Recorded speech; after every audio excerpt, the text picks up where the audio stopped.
Teknolojia.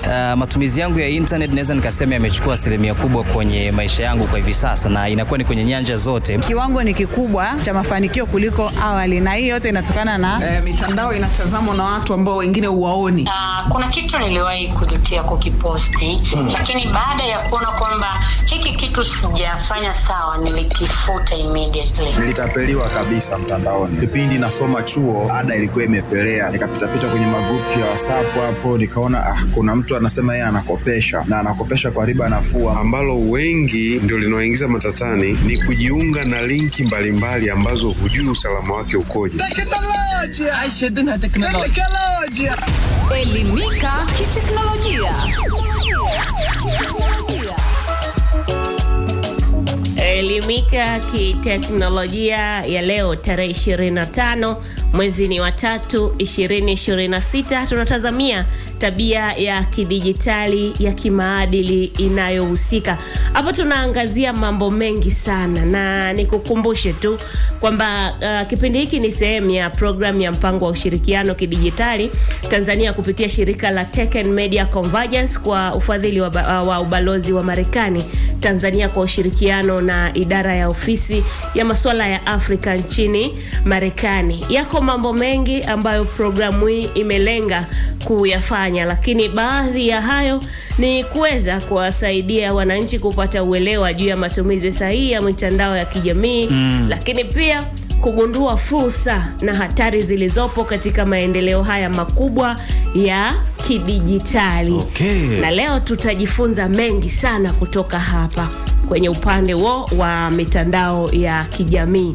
Nikwambie tu kwa kifupi kwamba hii mitandao ya kijamii ni chombo chenye nguvu kwa mawasiliano.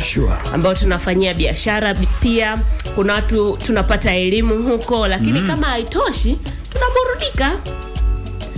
Hata hivyo inatakiwa itumike kwa uwajibikaji ili kuhakikisha mazingira ya mtandao salama na chanya. Yako mambo ya kufanya katika mitandao ya kijamii, ikiwemo kushiriki habari chanya na za kweli. Chanya ni zile zenye manufaa kabisa. Unatumia mtandao kwa ajili ya kushiriki vitu ambavyo vina faida. Yani mtu kama ni elimu anaipata. Kuna hadithi za kusisimua na kuhamasisha hata maendeleo kabisa zinakuwepo kule. Kwa hiyo sio wewe unakuwa unatumia mtandao unakutana na vitu fake tu. Na inapaswa kuwe unapata elimu, unapata hizo hadithi, lakini pia kuna watu ambao wamefanikiwa. Dashboard, kuna wakati unaweza ukaingia mtandaoni ukakutana na story ya mtu akakuelezea jinsi ambavyo alikuwa anaishi maisha yake, alipoanzia, alivyopambana mpaka akafanikiwa. Upande wa biashara, watu wengine mambo ya kilimo, na kule mtandaoni ukapata elimu, alafu mwisho wa siku na wewe ukaweza kujiingiza kwenye biashara na mambo yakaenda vizuri kabisa. Hata kwenye afya hivyo kule pia kuna elimu kuhusiana na afya. Tunapata elimu huko kwamba na wengine unaona kama huyu alipata madhara haya, kumbe mimi nisipofanya hivi sitapata madhara hayo, natakiwa kuishi kwa mtindo huu hapo. Hata mazoezi, kuna watu unaona wanaposti mazoezi huko na nini, ambayo na yenyewe anatujengea afya, misosi na vitu. Nisingemaliza bila kutaja misosi. Utakuwa una njaa sasa. Lakini lazima tujiulize pia kabla ya kuweza kushiriki hizo taarifa mtandaoni au wewe kuingia kwa mtandaoni, wewe inabidi ujiulize taarifa zile ambazo unataka kuzishiriki, kama unataka watu wazione, unazichapisha, je, hii taarifa ni kweli? Angalia ukweli wa hiyo habari. Lakini pia je, ina manufaa? Lakini pia iko sahihi? Kwa sababu inawezekana pia ni kweli lakini haiko sahihi hata kuanzia kwenye uandishi, namna uwasilishaji. Je, ni muda sahihi wa kuiwasilisha hiyo taarifa? Ni kwa watu sahihi? Mtindo uliotumia ni sahihi? Mambo ni mengi. Lakini pamoja na vyote hivyo, wakati tunaposhiriki sasa, lazima tu lazima tu tunaheshima katika majadiliano. Kabisa. Hii ni mitandao ya kijamii ambayo imejaa mijadala na maoni tofauti. Kwa hiyo unapokuwa humo ndani kaa kiheshima, hata unapokubaliana na watu wengine, kwa sababu kuna ule msemo tunasema kukubali kutokukubaliana. Lakini usimvunjie mtu heshima, mambo ni kwa staha kabisa. Kwa sababu pia kuna vidokezo vya kushiriki kwa heshima katika mijadala kama hiyo, tunaweza tukakupatia hapa. Kwanza kabisa unapaswa kutumia lugha ya adabu, epuka matusi na vile vile kushambulia watu wengine. Tambua kwamba kuna mitazamo tofauti. Ikiwa mijadala au yale majadiliano yatakuwa makali, basi jitenge badala ya kupambana na mtu mwingine. Yani uzuie moyo. Kuna mtu mwingine unaweza ukaposti tu kitu chako, afu yeye moja kwa moja tu anakuandikia pale, yani wewe huna unachokijua, hujui lolote, nyamaza wewe. Ndio, au anakutukana. Au ninyi watangazaji mnajifanya mnajua sana. Sasa ile kauli kwa mara ya kwanza unaweza ukaipokea kwa mwendo wa hasi, si ndio? Lakini hebu ichukue tu kama vile ni maoni yake, alafu je, unampozaje huyo kupata uelewa ule? Sasa unajua kuna namna kumfuata mtu hivyo mtandaoni. Wewe unaweza ukamwambia bwana, nimeona mtazamo wako, lakini nina mtazamo tofauti. Yani bwana, ndio kivumbi umeandika hivi, lakini mimi nina mtazamo tofauti. Kwa unaweza ukashusha huo mtazamo wako na mambo yakakaa vizuri. Sio lazima uanze unatupia. Yeye kapiga tusi na wewe unapiga tusi. Hamtofika. Lakini bana, thibitisha maudhui kabla ya kushiriki. Kabisa. Fuatilia hizi habari. Je, hii ni ya kweli ama ya uongo? Usikimbilie tu kusambaza. Watu wengine bana wanapata hofu, lakini pia unapotosha jamii, ama unapotosha taarifa. Na ubaya wa taarifa, ukipotosha lazima kuna madhara ambayo yanatokea. Kabisa. Kila mtu kuna namna yake ambavyo anaweza kupokea jambo. Unaweza kuzua pia taharuki. Kabisa. Mtu akakimbia nyumbani, anahama zake. Kama ile ilitokeaga ya kwamba mwisho wa dunia umefika. Taarifa inasambaa. Watu bwana, tumia ulivyo navyo. Tuponde mali. Ukaponda mali zako zote, afu kumbe mwisho wa dunia haupo. Afu unaamka maskini, unaanza kuwaza tena, nilikula batani lakini sasa hivi sina kitu, kwa sababu tu mtu alipotosha mtandaoni. Lakini pia hata hizo unazushia mtu kifo. Bwana, fulani tunasubiria tu itangazwe. Fulani hatunaye. Sasa ile inazua pia taharuki, lakini pia hata kwa wale ndugu wanajisikiaje wanapoona vile. Au mtu mwingine kama asipopiga simu ama kufuatilia, unaweza kushangaa amesafiri kutoka hapo Mwanza, unasema bwana, nina msiba bwana, wa ndugu yangu, unajua kiongozi fulani ndugu yangu bwana amefariki. Wewe unaondoka kichwa unafika Dar es Salaam, kama ndo unapoenda unamkuta yupo. Na afya yake tena mzima ndo anakupokea. Kwa hiyo kabla ya kushiriki hiyo taarifa, basi angalia chanzo. Je, kinatoka kwenye tovuti au akaunti ambayo imethibitishwa?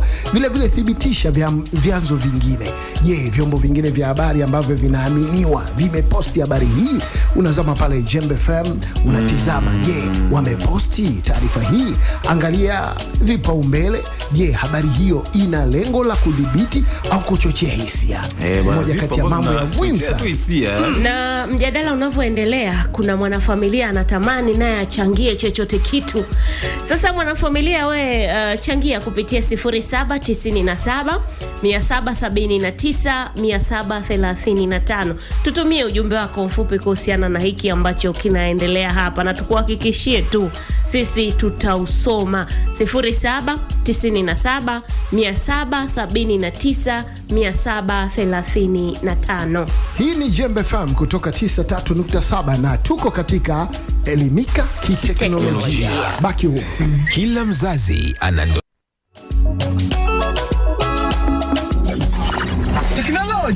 Matumizi yangu ya internet naweza nikasema yamechukua asilimia kubwa kwenye maisha yangu kwa hivi sasa, na inakuwa ni kwenye nyanja zote. Kiwango ni kikubwa cha mafanikio kuliko awali, na hii yote inatokana na mitandao inatazamwa na watu ambao wengine huwaoni. Kuna kitu niliwahi kujutia kukiposti, lakini baada ya kuona kwamba hiki kitu sijafanya sawa, nilikifuta immediately. Nilitapeliwa kabisa mtandaoni. Kipindi nasoma chuo, ada ilikuwa imepelea. Nikapita kwenye magrupu ya WhatsApp hapo, nikaona kuna mtu anasema yeye anakopesha, na anakopesha kwa riba nafuu. Ambalo wengi ndio linaoingiza matatani ni kujiunga na linki mbalimbali ambazo hujui usalama wake ukoje. Elimika kiteknolojia.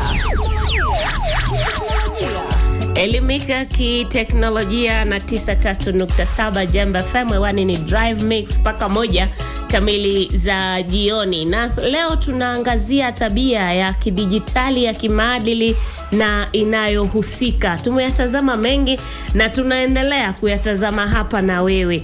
Sasa hivi ni mambo ambayo tunatakiwa kuyaepuka katika mitandao ya kijamii. Wakati huo ukitutumia ujumbe wako mfupi, kwa sababu wewe pia ni sehemu ya kipindi hiki bwana. Sisi si familia, familia moja. Nambari ni 0797 779 735.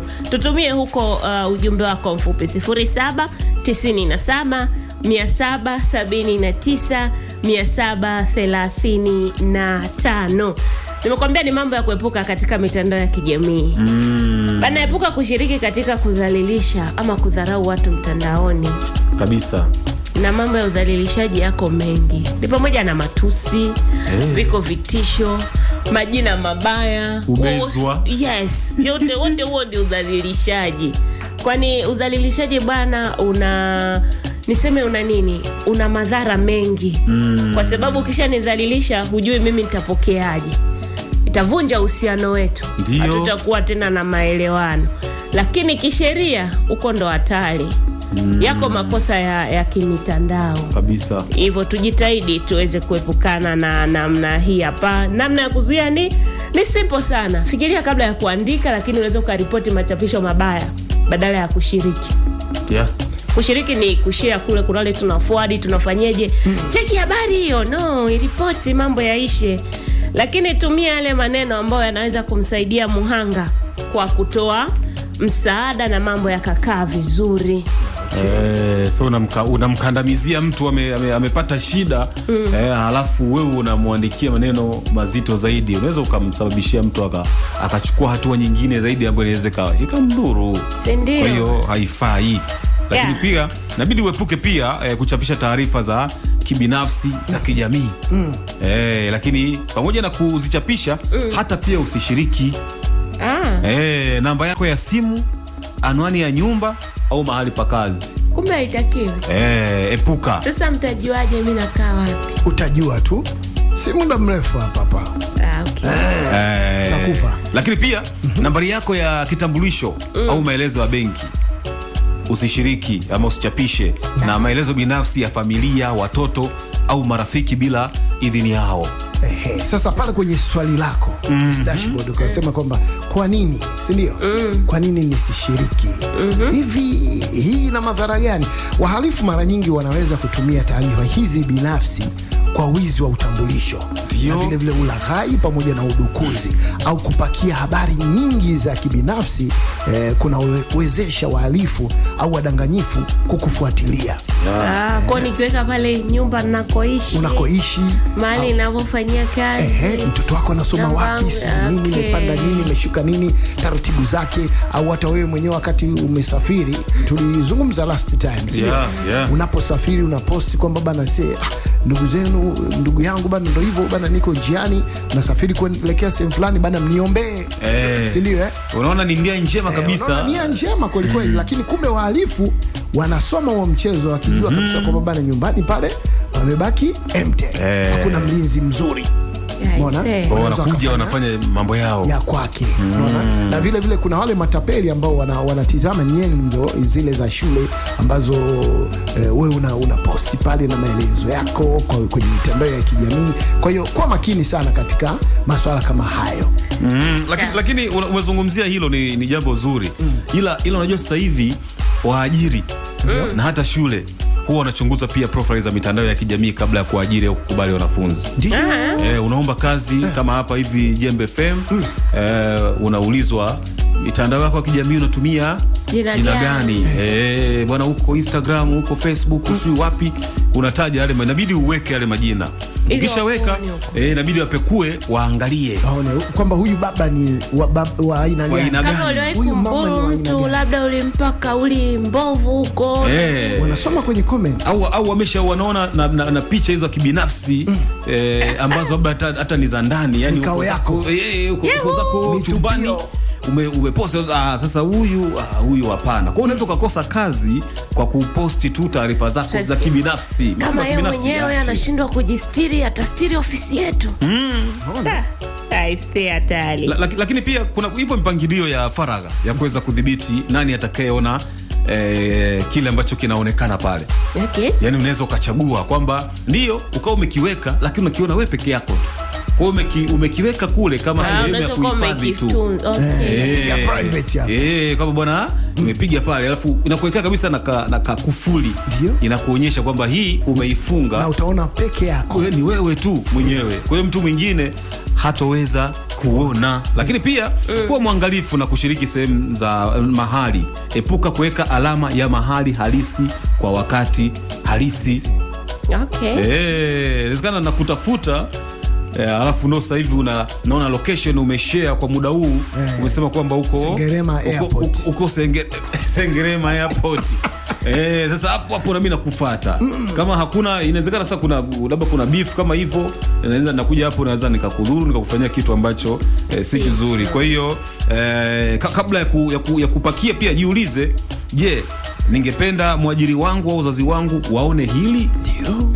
Yani unaanzia hapo, kazi na wazazi.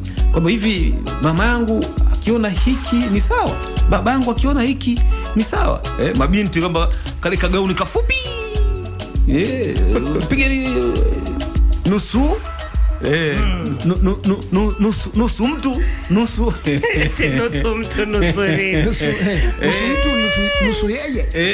mtu nusu yeye. Wewe una posti. Je, ungependa waone? Kama hupendi waone, basi hakuna sababu ya kuposti. Lakini kama unataka kuweka kumbukumbu zako, basi unatumia ile alama ya kuweka uone wewe peke yako. Sawa, kupitia 077779 tuambie kama umewahi kuamini na kushiriki habari za uongo. Nini kilitokea? Ama ilikuwaje kuwaje? Tuambie hapo, tutumie ujumbe wako mfupi kupitia 077779 lakini unaweza pia kaongeza unakutana vipi na kudhalilishwa mtandaoni? Hilo nalo unaweza ukatujibia kupitia hiyo 077779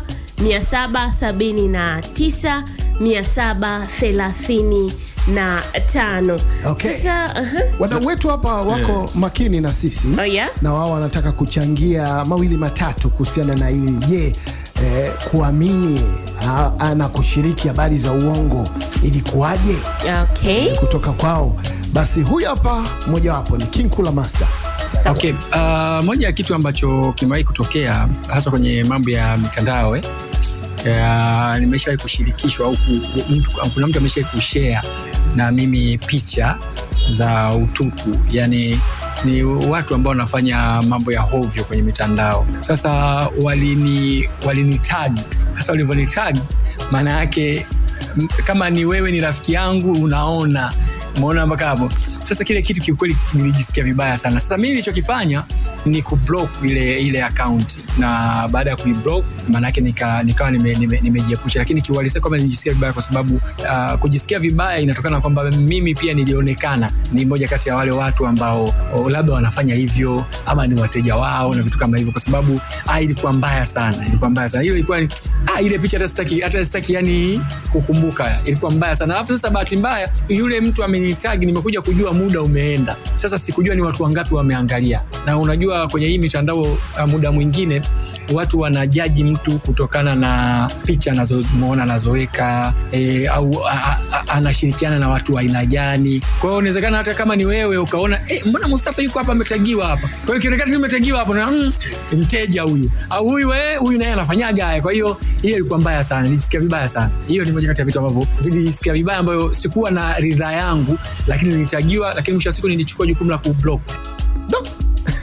Hiyo hatari sana. Lakini vile vile katika simu hapa, mara baada ya kumsikiliza King Kula Master, kuna mtu anataka kuzungumza nasi hapa kupitia line ya 93.7 Jembe FM. Karibu sana na jitambulishe, mada ushaisikia na ni kitu gani cha kuweza zungumza na Jembe FM.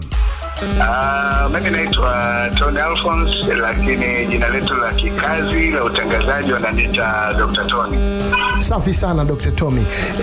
Kubwa la msingi ni kwamba nataka kujua kutoka kwako, je, umewahi kuamini au kushiriki habari za uongo na ilikuwaje? Kwa njia mtandaoni, nimewahi kuhusishwa na hizo habari ambazo sio sahihi. Niliona posti ambayo ilipostiwa na mimi bila kujua mwanzoni, nikaamini kwamba jambo hilo ni lenyewe, na bahati mbaya sana kitu ambacho mpaka sasa huwa nakikumbuka, niliweka kwenye status yangu pia, kumbe jambo lenyewe halikuwa na ukweli ndani yake. Kwa hiyo baadaye nilipokuja kugundua, ndio ikabidi kuifuta ile status.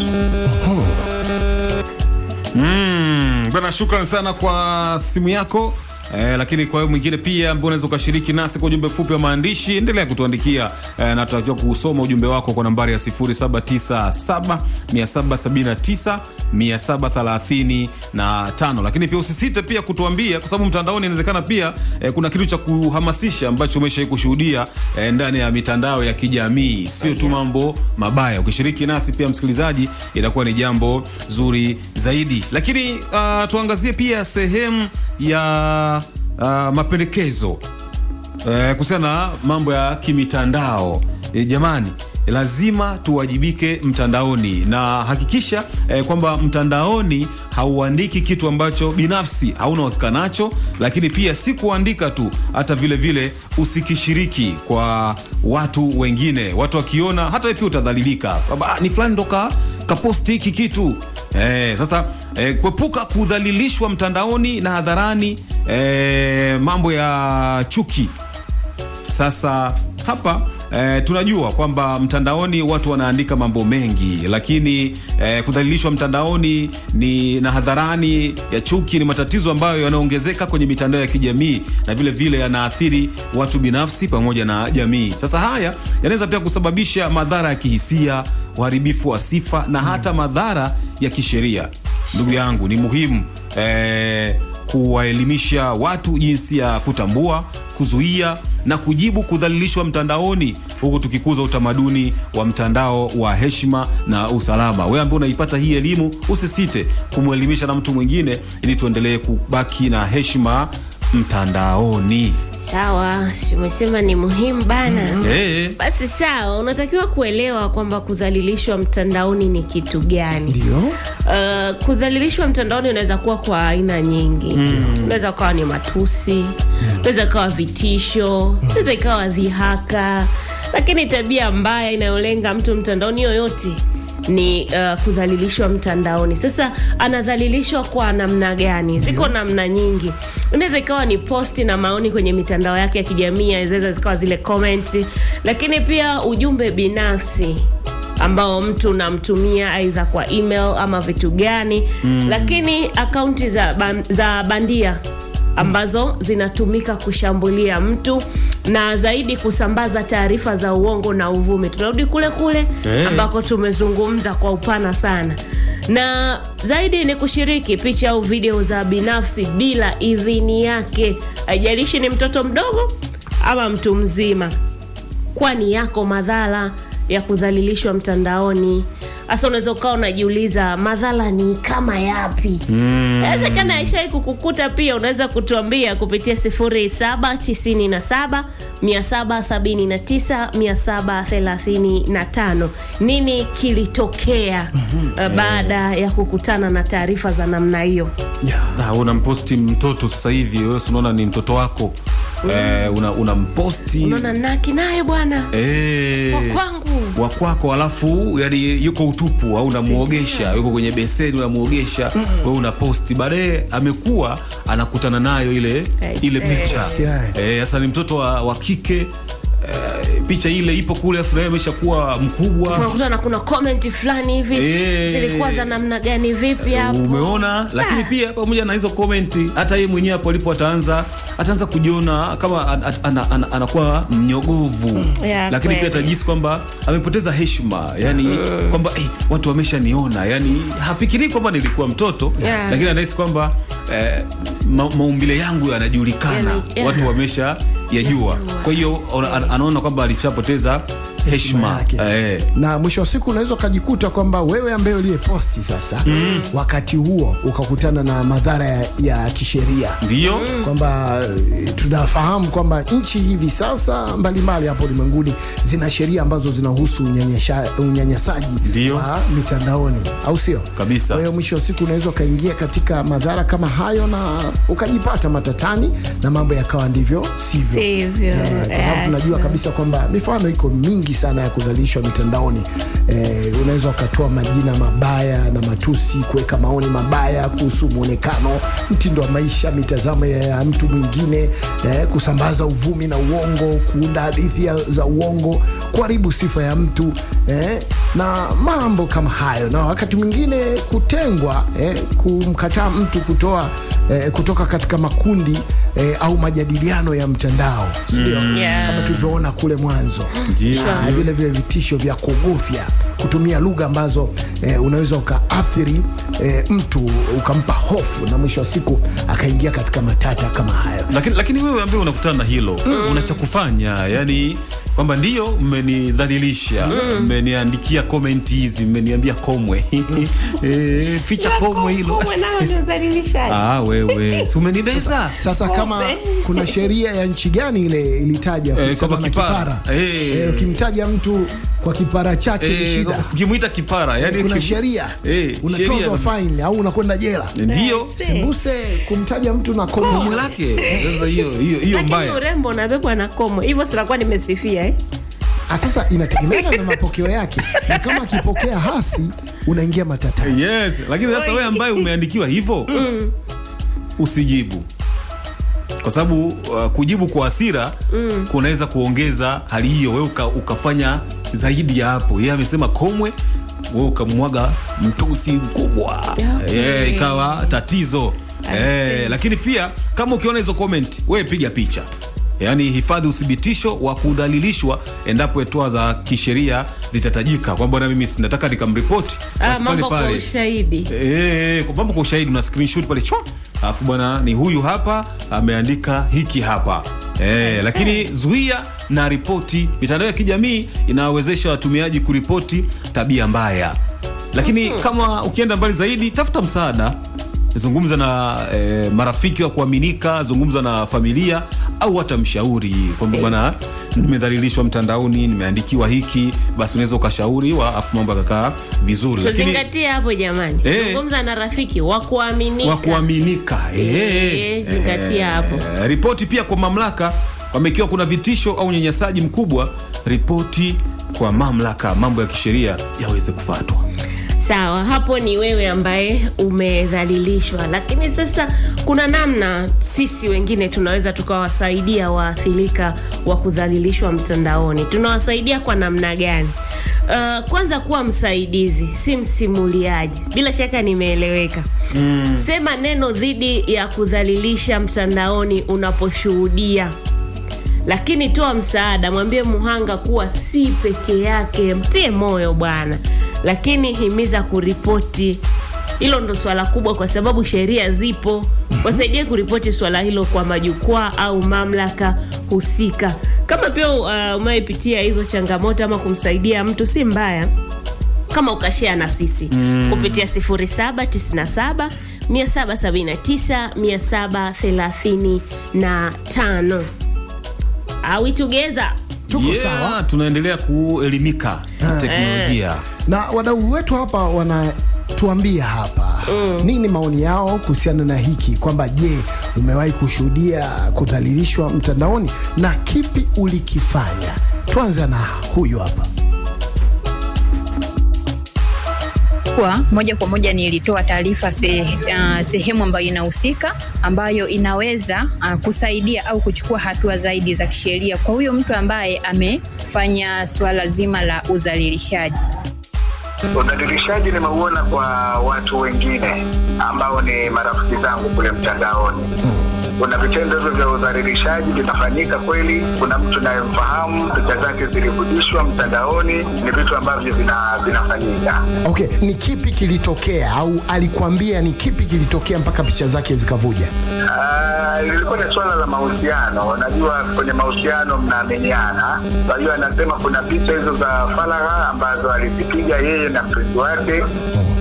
Lakini miaka ilipokuwa ikienda, mahusiano yakaja yakavunjika, lakini upande wa pili kumbe ulikuwa haujaridhika na kuvunjika kwa yale mahusiano. Kwa hiyo mwenzie akaamua kuvunisha zile picha za utupu. Okay, cha kufanya hapo jamii kama jamii yenyewe iwe tayari kupewa elimu au kupatiwa elimu kuhusiana na masuala mazima ya taarifa mbaya ambazo zinakuwa zinatokea mtandaoni, lakini pia waunde makundi, na pia hayo makundi yawe na ushirikiano mzuri ambao utasaidia hata watu wengine waweze kutambua kwamba hii taarifa ambayo inatokea mtandaoni ni mbaya au sio mbaya. Kupitia 0797 yanasema kwa kweli mitandao inaleta taharuki sana. Kama ile taarifa iliyosambazwa mitandaoni eti maji yamewekewa sumu. Taharuki ilikuwa kubwa sana. Sijui yule aliyesambaza alichukuliwa hatua gani. By Baba Diva akiwa Msumbiji, Mwanza. Wakati Mashile Blandi Center yupo Kahama Mashaka, anasema natupata vizuri sana, asante kwa time, shukrani sana.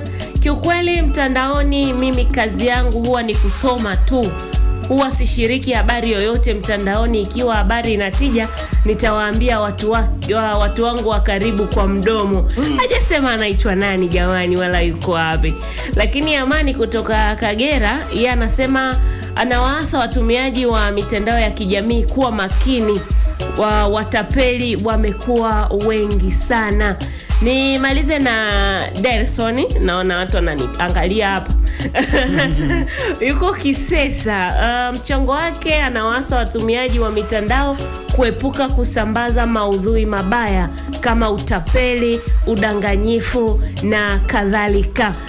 Mwanafamilia, na wewe una lolote la kutuambia kuhusiana na hiki kinachoendelea sasa hivi, basi tutumie ujumbe wako mfupi kupitia 0797 779 735, kwamba waiepuke na namba yetu nyingine. Hii ndio namba yetu ambayo tutakuwa tunasoma message. Yes, elimika kiteknolojia. Yes. Tutumie ujumbe mfupi hapa. Sisi tutasoma message za kwenye namba hii. Tafadhali sana. Yes. Na tunafanya hivi maksudi ili tupate pure tu message za mrengo huo tu. Digitali. Asante. 0779 779 735. Lakini huko mtandaoni tunaweza tukaunda jamii ambayo ni chanya. Yeah, sure. Yani kule na kwenye pia tunaweza tukawa na watu ambao tunaelewana, ukashiriki maudhui ambayo ni ya kuhamasisha na ambayo yana msaada. Lakini pia ukapongeza na kusaidia watu wengine mtandaoni, sababu kuna watu wengine pia wanakuwa na shida na nini, unawapongeza na kuwasaidia. Lakini pia shiriki majadiliano ya kujenga badala ya kubishana. Kabisa. Halafu simama dhidi ya chuki na ripoti maudhui ya matusi. Hivyo unaweza ukasaidia kuitengeneza jamii fulani ambayo tunaweza tukawazungumza lugha moja. Kabisa. Kama tunapendana, tunasaidiana kwenye matatizo, tuko pamoja, tunashirikiana. Mungu atupe nini tena jamani? Jamii yetu ile inakaa vizuri. Jamii oye. na kuna mtu anaweza akawa anajiuliza kwamba hizi hadithi za chuki ni nini hasa? In short au kwa ufupi tu, hadithi za chuki ni maneno ya au vitendo ambavyo vinakuwa vinalenga mtu aidha kwa sababu ya kabila, asili au taifa, wakati mwingine dini au imani, unajua hivyo. Wakati mwingine jinsia au mwelekeo tu wa kijinsia, au ulemavu wakati mwingine, au hali ya afya. Ndio hiyo sasa mambo ya komwe. Kwa hiyo tuyatizame yote. Afya ni komwe. Eti afya ni komwe. Si muonekano. Sisi ndio tunasema kama hali ya afya. Ya kiafya. Yaani umeniambia hivyo. Nanti yangu mimi nilikuwa namwambia kwamba bana kumdhalilisha. Sio kumdhalilisha. Mimi nilikuwa kwenye ile kundi la kuweza kumcomfort mtu, kumweka mtu sawa. Kwa sababu kuna siku kamekuja kanalia. Anti wanasema mimi komwe. Nikaambia waambie urembo, yani asokuwa na komwe sio mrembo. Unajua pia sasa ameshirikisha jamii. Mimi ndo jamii yenyewe. Yes. Na pia iko vipi? Hiyo ni pia ni mapokeo ya mtu. Unaona, mfano kama mimi ukiniambia kuhusu kipara, yani mbona sio issue na enjoy. Hata kuna mtu anakuambiaje? Kipara bila pesa ni kovu, utajisikiaje? Hivyo hapo neno dhalilishwa hapo neno. Kwa hiyo maana tusije tukaingia kwenye madhara kama hayo, na mapokeo mwisho wa siku yakatupeleka matata. Kwa sababu unajua hii inaweza kusababisha pia vurugu. Mnazipiga kabisa. Lakini pia ikaleta ubaguzi na mgawanyiko katika jamii. Lakini pia inasambaza hasi na hofu miongoni mwa watu, na inaweza pia kusababisha hatua za kisheria na marufuku katika mitandao ya kijamii. Sasa tuziepuke vipi kama haya yote yanaweza yakasababishwa na hizo hadithi za chuki? Kwanza ni kuwa makini na jinsi maneno yako yanavyoathiri wengine. Epuka kushiriki memes, jamani, mnazijua. Lakini vicheko au memes hivyo mnazifahamu. Pamoja na vile vicheko, story types zinakera sana. Kuna mtu unaweza kuwa umetuma tu kwa nia nzuri, lakini ambavyo mtu atapokea ni mtihani. Lakini sema neno dhidi ya hadithi unaposhuhudia, ama hadithi za chuki naweza nikaita hivyo. Unaposhuhudia, neno lako moja linaweza likamponya yule ambaye ameambiwa hayo maneno, ama ukampa way forward nini sasa ambacho akifanye. Lakini mwanafamilia, unaweza ukatuambia kama umewahi kushuhudia kudhalilishwa mtandaoni na ulifanya nini? Unatuambia kwa mtindo gani? Wewe tutumie tu message yako kupitia usipige simu. Tutumie message tu kupitia 0779 779 735. Lakini unaweza kutoa ushauri hapo kwamba tunaweza kufanya nini kama jamii ili kuunda nafasi salama mtandaoni kupitia nambari hiyo 0779 779 735. Katika line hapa kuna wadau wetu. Huyu hapa wa kwanza.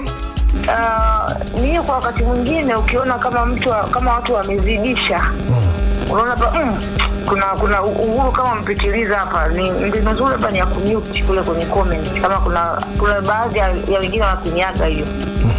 Ukiona mambo yanazidi unafunga hizo comment. Hiyo ni mbinu nzuri pia ambayo inaweza kusaidia hata wewe, maana kila mtu ni binadamu. Tupate tena na hasira kutokana na majibu yake anakuja na kuongea vile.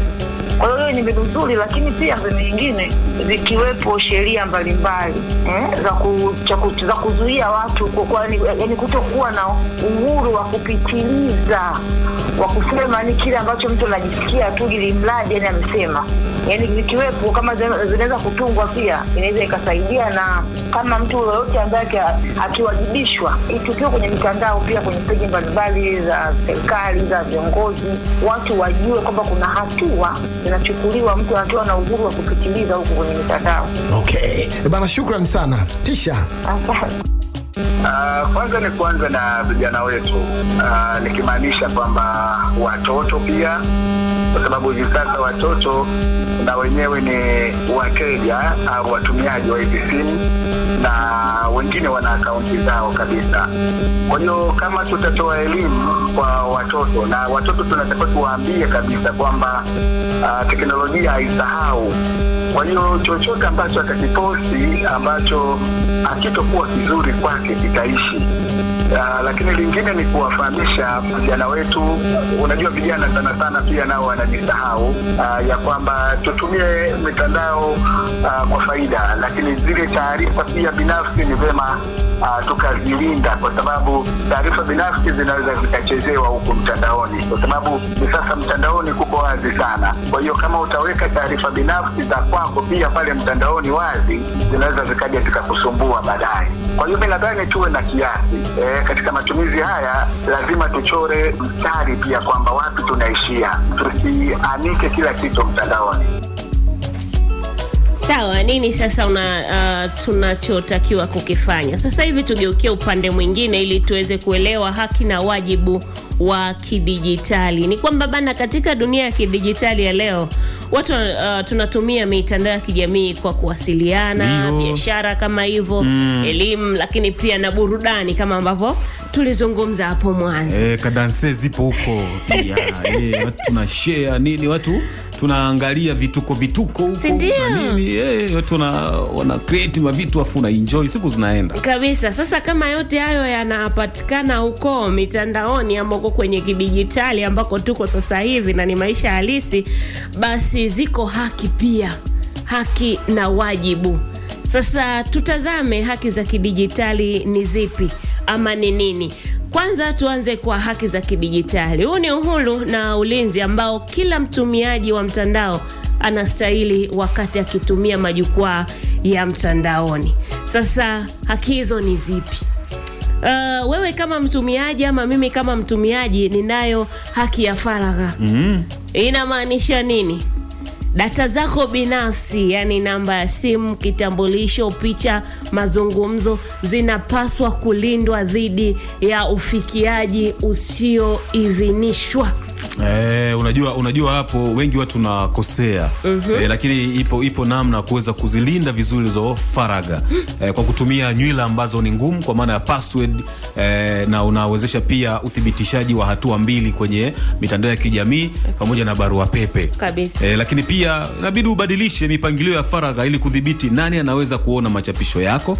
Lakini pia uepuke kushiriki taarifa nyeti za binafsi mtandaoni, na vile ufahamu basi sera hata zile za ukusanyaji wa data ambapo pale ambapo unatumia tovuti na program. Muhimu sana. Uhuru wa kujieleza, hii pia ni haki yako, na kila mtu ana haki ya kutoa maoni yake mtandaoni bila hofu ya kukandamizwa au adhabu. Lakini hii bana haimaanishi kueneza maneno ya chuki, upotoshaji au kumchafua mwingine, kwa sababu na uhuru bwana wa kujieleza mimi. Na uhuru, sasa una uhuru ndio unanitukana. Unachafua wenzio, na uhuru gani huu? Utakiwa kufika huko. Kwa nini utakiwa kufika huko bwana? Ni kwamba serikali zinaweza kudhibiti maudhui ya madhara yanayohamasisha vurugu au ubaguzi. So, ukifanya lolote kinyume na mitandao inavyohitaji ama sheria ya mitandao, basi adhabu yake ipo na utaitumikia. Nikutoe wasiwasi kwamba utaitumikia. Adhabu ipo na utaitumikia. Yote 9:10. Zipo haki za kupata taarifa. Kabisa. Inamaanisha kwamba watu wanapaswa kuwa wafahamu kuwa haki za kupata taarifa bure ni sauti yao. Ikiwa ni pamoja na kupata huduma za serikali, vifaa vya elimu, pamoja na habari kwa ujumla, kama vile tunazosikiliza kupitia JFM hivi. Vipindi mbalimbali vya kuelimisha ni sehemu ya haki zako. Sisi tunasema kwamba tunatoa burudani, tunaelimisha na vile vile tunahabarisha.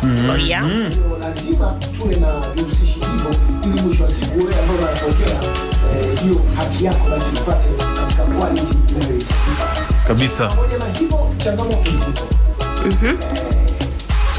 zipo. Changamoto zipo. Sawa, changamoto ni kwamba tovuti fulani zinaweza kuzuiwa kwa sababu ya kisiasa au usalama, lakini pia upotoshaji unaweza kufanya iwe vigumu kupata vyanzo vya kuaminika. Hakika. Sasa unaweza kupata jinsi ya taarifa zenye kuaminika. Fuata vyanzo vya habari vinavyoweza kuaminika. Angalia tena taarifa kabla ya kuamini ama kushiriki, na tumia tovuti rasmi za serikali kwa taarifa za kisheria au huduma za umma. Bila shaka huko utaweza kufahamu kwamba bana hizi taarifa ni sahihi na ninaweza kuzishiriki. Kabisa. Bado tunasema haki na wajibu. Kabisa. Haki inakuja na wajibu. Sasa upo wajibu wa kidijitali ambapo kila mtumiaji wa mtandao anapaswa kuhakikisha ya kwamba anaheshimu haki za wengine kwa kuepuka kuchapisha maudhui ambayo yana madhara au yasiyoheshimu watu, lakini pia aheshimu faragha ya wengine. Ushiriki taarifa, usishiriki taarifa za kibinafsi bila ruhusa, na vile vile ripoti unyanyasaji mtandaoni au ule wa kudhalilishwa pale ambapo utauona unapotokea. Lakini pia inabidi kufuata sheria za nchi.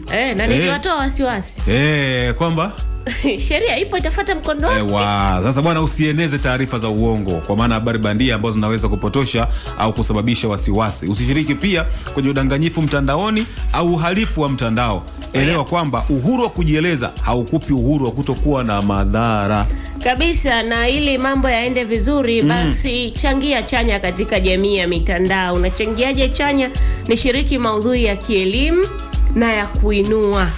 Angalia maudhui yako unayoshiriki, lakini piga jeki kampeni zinazohamasisha ujuzi wa kidijitali, usalama mtandaoni na ustawi wa akili. Hii ni kwa faida yetu sote. Lakini himiza majadiliano yenye afya badala ya mavutano mtandaoni. Basi hapo utakuwa umetimiza wajibu wako. Tumeshakwambia kuhusiana na haki na wajibu. Kwa hiyo ni haki na wajibu ya kidijitali na mambo yanakaa vizuri. Sisi nchi yetu inao muundo wa sheria. Kwa sababu si tuko Tanzania. Basi sheria zipo. Tulikwambia na tukakutoa wasiwasi kwamba endapo ukikiuka sheria utachukua mkondo wake. Sheria itachukua mkondo wake. Sheria zipo. Sheria zipo. Ukikiuka sheria itachukua mkondo wake. Zipo sheria. Mathalan kuna ile sheria ya uhalifu wa mtandao ya mwaka 2015 ambayo hii inakataza udanganyifu mtandaoni, udukuzi, unyanyasaji mtandaoni pamoja na maneno ya chuki. Unaona? Na adhabu ni faini ya vifungo kwa mtu yeyote atakayekamatwa akifanya uhalifu wa mtandaoni.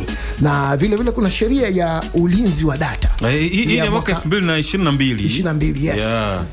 Ni sheria ambayo inalinda data binafsi dhidi ya matumizi mabaya ya kampuni, mashirika au watu binafsi, na inahitaji kampuni kuweza kuarifu watumiaji jinsi data zao zinavyokusanywa na vile vile zinavyotumika. Bwana, na sisi tumehusishwa hapa vyombo vya habari. Ipo sheria ya vyombo vya habari ambayo hii ni ya mwaka 2016. Na hii inadhibiti habari za uongo na upotoshaji, lakini pia kuhakikisha kwamba taarifa zinazoshirikishwa mtandaoni ni za kuaminika. Na hii inaruhusu mamlaka kuchukua hatua dhidi ya watu ambao wanasambaza zile habari za uongo kwa mujibu wa hii sheria sasa ya vyombo vya habari, ya sheria ya huduma za vyombo vya habari ya mwaka 2016. Lakini pia kuna kanuni za maudhui ya mtandaoni. Kwa hiyo unaweza kujikuta mimi sio chombo cha habari. Kwa hiyo kule mtandaoni na kwenye Instagram huko, kwenye YouTube, kwenye Twitter, sijui kwenye TikTok. Tovuti na majukwaa ya mitandao ya kijamii lazima kuhakikisha maudhui yao hayahamasishi vurugu, maneno ya chuki ama pornografia. Blogger pamoja na wale washawishi lazima wajisajili na mamlaka ikiwa wanachapisha habari au maudhui ya kisiasa. Sasa madhara yake ya kukiuka sheria za kidijitali ni kama yapi? kwa sababu nilikwambia usijali, basi kuna faini au kifungo kwa uhalifu wa mtandao. Tategemeana na kosa lako ni lipi, basi adhabu utapata hapo. Faini au kifungo ama vyote kwa pamoja. Lakini pia kusimamishwa au kuzuia kwa tovuti ama akaunti zinazovunja kanuni. Lakini zaidi ni mashtaka ya kudhalilisha kwa kusambaza taarifa za uongo. Unaona? Sasa unaweza kutuandikia pia ujumbe wako wa maandishi kwa nambari yetu ya 0797 779 735 na huo ujumbe tutausoma hapa. Na hiyo nambari usiitumie kwa kupiga. Hiyo unaandika tu ujumbe mfupi wa maandishi. Unadhani nini kuhusu faragha mtandaoni? Je, tunadhibiti vya kutosha data zetu? Lakini je, umewahi kukutana na udanganyifu mtandaoni ama hadaa, na ulilishughulikiaje tukio hilo? Je, pia unaamini katika uhuru wa kujieleza mtandaoni? Je, unapaswa kuwa na mipaka? Basi tuandikie kwa kipengele kimojawapo ama vyote kwa ujumla, na sisi ujumbe wako huo tutausoma. Vile kuna wadau hapa ambao wanatujibia swali hilo. Bahati nzuri wamezungumza kwa uzuri. Mmoja wapo huyu hapa. Yani kwa uhalisia ni ngumu sana kuweza kudhibiti hiki kitu. Kwanza usalama, mimi nafikiri usalama bado utaendelea kuwa ni changamoto mpaka pale ambapo watu wenyewe wataamua kubadilika. Na ninaamini kwa nguvu inaweza huenda ikawa ni shughuli nyingine ngumu zaidi, kwa sababu mimi naamini watu wengi wanapenda sasa hivi kuendana na teknolojia kama ambavyo inawaforce kizazi chenyewe tu kila anachokifanya tamani kionekane. Kama anachokifanya tamani kionekane, maana yake kuna muda mwingine anapenda kuaminisha umma kupitia kile alichokiamini. Kwa mfano, mtu ana mpenzi wake, anaamini kwamba akiwekeza kitu cha au akikionyesha kitu, yani ile faragha ambayo itakuwa kwa nao wawili, anaona kama yani kuna mtu anaona kama haiji sawa, inakuwa ni sawa, yeye anaamini, pengine wengine pia wakiona, lakini pia faragha zingine ambazo takiwa kuzifahamu yeye mmoja anakuwa anaona pia bado haitoshi, walau hata ajue mtu mwingine alipo karibia. Unaweza kukuta kwa mfano hivyo mpenzi anazijua hadi password zake au nani zake hizo, namba asili unakuta anaifahamu pia, lakini kama sio unaweza kukuta pia hata rafiki wa karibu, unaona mtu yeye mwenyewe ameshindwa kufanya nini kulihendo. Mimi naamini ile linatokana pia na aina mfumo tu wa maisha ambao kwa sasa hivi tunaishi, kizazi chenyewe kilivyo sasa hivi. Ni ngumu sana mtu kumkuta na kaa na siri kama ambavyo wengine walikuwa wanaweza kukaa navyo. Hadaa lazima iwepo.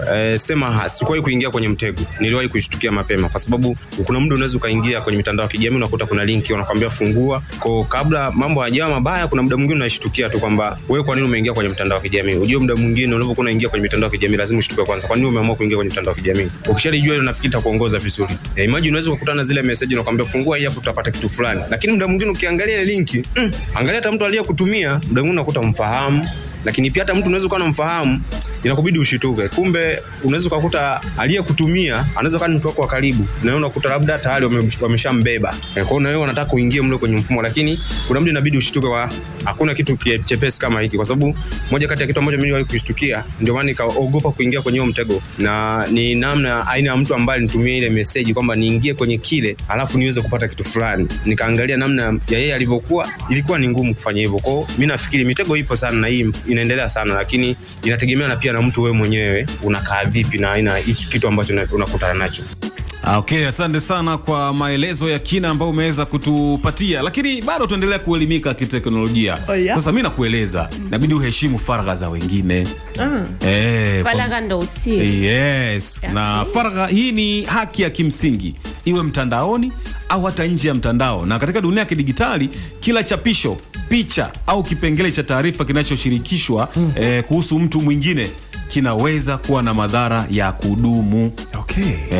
Heshimu sasa faragha, hujenga imani, kuzuia madhara na kukuza pia matumizi ya mtandao kwa njia inayohusisha uwajibikaji. Na mwongozo huu utawasaidia kuelewa kwamba kuna masuala ya kimsingi ya kuheshimu hizi faragha za watu, na upo umuhimu pia wa faragha katika dunia ya kidigitali, kwa maana kwamba mara tu jambo linapo shirikishwa mtandaoni ni vigumu kuliondoa kabisa. Ndio maana nasema heshimu Mungu na teknolojia.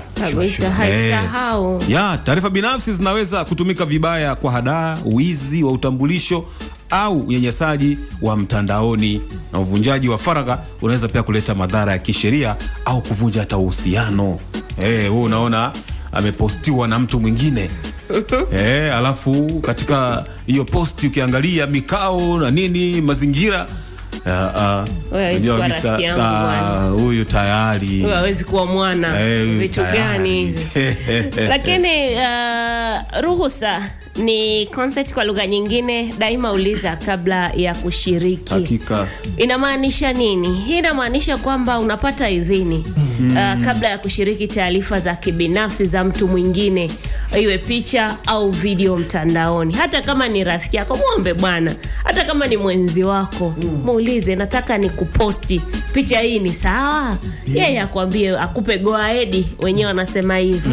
Kesukuma tunaweza tukaita hivyo, na mambo yakakaa vizuri. Kwa nini sasa ruhusa ni muhimu? Kwa sababu hii inalinda watu dhidi ya aibu, unyanyasaji au madhara. Kuna kitu unaweza kuona hii picha nzuri, mtu kakaa vizuri, lakini mwenyewe kuna kitu hapendi kionekane kwenye hiyo picha. Yes. Sasa wewe hujauliza chochote na nini, umeishi nayo, utaleta shida. Lakini pia inawapa watu udhibiti juu ya picha au data zao binafsi. Mtu ana vitu vyake, personal issue, hataki wengine wafahamu. Lakini zaidi inazuia masuala ya kisheria. Kushiriki maudhui ya kibinafsi bila ruhusa kunaweza kuadhibiwa chini ya sheria za mtandao. Sasa tukupe mifano ya wakati wa kuuza ruhusa ama kuuliza ruhusa. Ni mifano gani? Bana, kabla ya kuchapisha picha ya kikundi na marafiki, basi omba ruhusa ama uliza ruhusa. Lakini kabla ya kumtagi mtu kwenye chapisho la nyeti au la kibinafsi, lakini unatagi tu, yani mimi nakutana tu na tagi, alafu ukiangalia hiyo picha leo kutagi unaona pia haina heshima, ni kitu cha ajabu. Afu unajua mtu akikutagi inakaa kwenye ukurasa wako kama wewe ndio umepost. Wakati unakuta ile picha na wewe vitu viwili tofauti, sio vitu vyako, jamii nayo kuzunguka na hizo mambo mbalimbali. Lakini pia kabla ya kushiriki mazungumzo ya binafsi au picha za screen, ndo zile screenshot basi uliza kwanza, kwa bana naweza naruhusiwa ku screenshot hii kitu yako? Mwambia sawa, maisha yanaendelea. Kabla ya kutuma mawasiliano ya mtu mwingine, tuna hii imekuwa kawaida. Wewe umeombwa namba zangu, hujaniuliza bana, kuna mtu fulani anahitaji namba zako, unampa namba yangu. Kosa na sheria itachukua mkondo wake. Lakini anwani ya nyumba na taarifa binafsi, mimi dashboard namfahamu, anakaa sehemu fulani, yuko pale Jembe, namba zake za simu hizo. Hiyo kivumbi ndio anapokaa, si ndio? Unajua paka kwake kule Bwiru. Nimekukumbusha. Sheria ichukue mkondo wake. Kama kawaida. Lakini sasa kuna njia ya kuweza kuuliza ruhusa kwa mtu tena kwa heshima kabla ya kuweza kushiriki hiyo picha ama kuiposti. Kwa sababu kuna ile njia ambayo mtu anaweza amesha post afu anakuambia nimechapisha picha yako, natumai iko sawa. Unatumai wakati umesha post tayari. Sasa njia nzuri, wewe niambie hivi, nimepiga picha nzuri ya sisi kwenye tukio, ndio naweza kuiweka mtandaoni? Alafu mimi nikwambie ndio au hapana. Sasa hiyo picha hiyo hebu nione, unamtumia kwenye WhatsApp, naiona kwanza mimi, afu ndo nakwambia okay, sasa hiyo unaweza kuiposti. Kuna jamaa mmoja alizua taharuki na hiyo imemletea msanii na hapa Tanzania, na ni wiki kama 2 hivi nyuma, imefanya watu wamfikirie vibaya yule msanii na mficha jina la msanii huyo. Yule bwana alipiga selfie na akiwa na yule msanii hakuangalia hata kamera, alikuwa anaonekana yuko reception. Sasa katika kukaa suruali yake, na unajua wasanii wanapenda kuvaa, wengi wao wanapendaga sana kuvaa suruali katakei, wanaita si mlege, lakini huku kuna jina nimelisikia, mtepesho. Mtepesho, huku nasikia mtepesho, wengi wanapenda kuita hivyo. Sasa ile mtepesho amevaa mtepesho. Sasa ile nguo ya ndani iko chini kidogo. Naelewa. Kwa hiyo ule mtepesho umemuonyesha sehemu ya ndani ya mwili wake. Sasa yule amechukua selfie afa ameweka mtandaoni. maoni yalikuwa tunayasoma. Watu mbona futa, umemdhalilisha huyo. Wengine wana huyo msanii huyo hamna kitu huyo. Tunajua huyo tayari amesha left group. Unaona? Hapo sijui kipa hayupo. Yani watu wakaanza na wenyewe kutupia maneno ya matusi kwa yule msanii. Imagine yule atakuwa amejisikiaje. Vibaya sana. Kwa hiyo alichukua ile picha bila hata kumuhusisha na ameiposti bila kumuhusisha, ili mradi tu yaonekane kwamba amepiga picha na msanii mkubwa. Tuwe makini sana. Kumbe hilo ni tatizo. Mbaya sana. Sasa kuna vitu vya ambavyo vinapaswa ili kuepuka kushiriki hizo picha. Na vitu vingine. Taarifa za kibinafsi kama hivyo, nambari ya simu, anwani ya nyumba, nambari ya kitambulisho. Jamani, usishiriki. Epuka. Lakini picha au video ambazo zinajitokeza au nyeti, usishiriki. Mazungumzo ya kibinafsi au picha za screen bila ruhusa, usishiriki. Habari zisizothibitishwa au za uongo zinazoweza kumdhihaki mtu, usishiriki. Epuka. Tuwakumbushe tu kwamba bana, chochote kile unachotaka kukiposti, fikiria kabla ya kuchapisha. Kabisa. Je, ungependa mtu kushiriki hili kuhusu wewe? Angalia kama maudhui ni ya hadhara au binafsi kabla ya kuposti. Vile vifungua au hata sehemu za faragha kabla ya kutuma picha za screen zile. Kuwa makini wakati wa kutuma ujumbe. Habari bandia usambaza zinasambaa kwa haraka sana. Unaona? Kwa hiyo kuwa makini sana wakati wa kutuma ujumbe. Ndio maana tunakumbushwa, si ndio? Kwamba bana, ukilewa usichati. Unaambia ukilewa usichati. Una posti mtandaoni umelewa. Alafu unavyoandika pale venyewe pia vimelewa. Ukilewa na ndio unavyoandika vinakuwa vimejaa. Kuna wakati mtu anaandika vitu vimelewa sana. Yani neno sio tu kutoa siri za watu, ni pamoja na vya kuandika. Umejidhalilisha mtandaoni. Umeshiriki picha na ulevi wa maneno. Ungewahi kukuta mtu amenuia kuandika neno zuri tu, lakini mwisho wa siku lile neno kalikosea, kaandika tusi. Kabisa. Tena hizi lununu hizi. Hizi smartphone. Kwa sababu kuna maneno mengine kama ulishawahi kuliandika yanafanana linajileta pale. Kwa unaweza ukajikuta umeliweka afu wewe hujahakiki kwa kulihakiki kitu kimeenda. Baada kusema mke wangu, baada kusema mkwe wangu, ukasema mke wangu.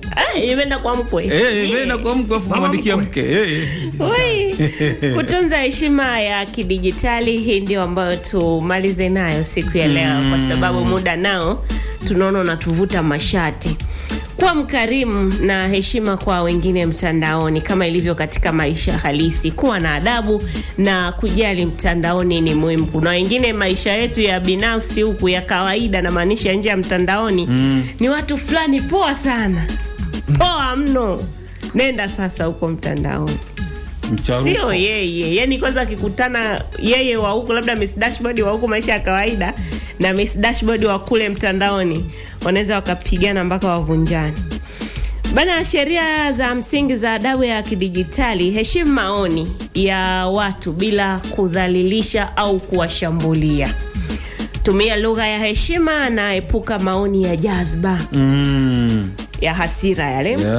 Usifunue makosa au udhaifu wa mtu mtandaoni. Yashughulikie kwa faragha ikiwa ni lazima. Kama kuna ulazima wa wewe kudili na udhaifu ama makosa yake, basi udili kwa faragha. Sio lazima iwe hapo hadharani. Kwamba nini wewe? Sasa hivi unajifanya mrembo. Wakati kipindi kile sasa ni ile ni kipindi kile walikuwepo. Sasa watu hawakuwepo, alafu unaanza kusema sio mbaya.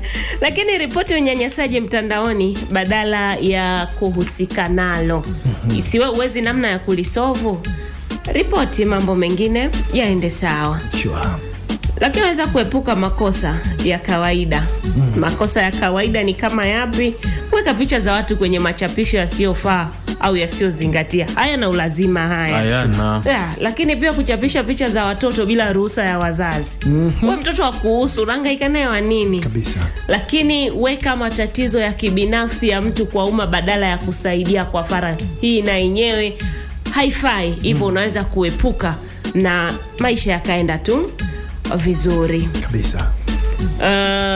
Kama umewahi kuwa na picha au ujumbe wa binafsi ulioashiriwa bila ulioshirikishwa Kiswahili bila ruhusa yako, kama ndiyo tuambie ulijisikiaje? Hujahusishwa, umekutana nayo tu. Nani ya kwako? Ulifanyaje? Lakini sasa tabia gani nzuri ya kulinda faragha mtandaoni? Hilo pia shiriki na sisi.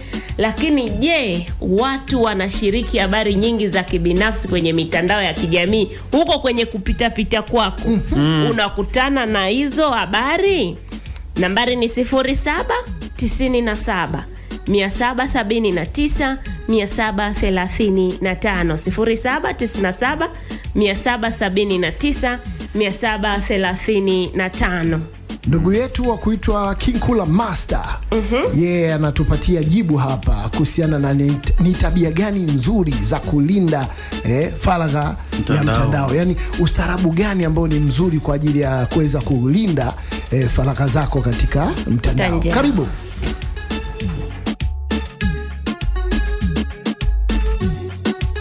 Moja, lazima tujue kwamba kwenye mtandao kuna mambo ambayo yanatakiwa yani mtandao ni dunia nyingine, lazima tujue hilo. Kule kuna kila mtu na akili yake. Kwa hiyo sio kila kitu cha kupeleka mtandaoni. Kwa mfano, kuna vitu ambavyo ni vya kwako privacy, yani maana yake ni vya kwako mwenyewe, vya kifamilia. Una watoto, mnaishi vipi? Kama sio mtu wa sasa hivi wamekuja watu wanaitwa content creator, yani kama sio mtu ambaye mtandao unataka maisha yako yawe kwenye mtandao, usiyaweke, hasa maisha ya wewe na familia yako. Lakini pia kuna maisha ambayo ya kwenye mtandao hupaswi kuyaiga. Yani kwa mfano, mimi naweza kaa naona wewe Sengo kila siku unakuwa kwenye moteli makubwa, umekaa na glass pale na nini, lakini kumbe sio ya kwako, au umeenda tu pale location. Sasa mimi naweza nikataka kuiga maisha ya Sengo, lakini kumbe Sengo mwenzangu huwa anaenda location. Sasa kitu cha kufanya kikubwa kwenye maisha ya kimtandao, hakikisha kwamba maisha yako binafsi ya familia yako uyaweke kwenye mtandao. Kwa sababu kwa mfano, umechukua picha ya mtoto wako umeweka,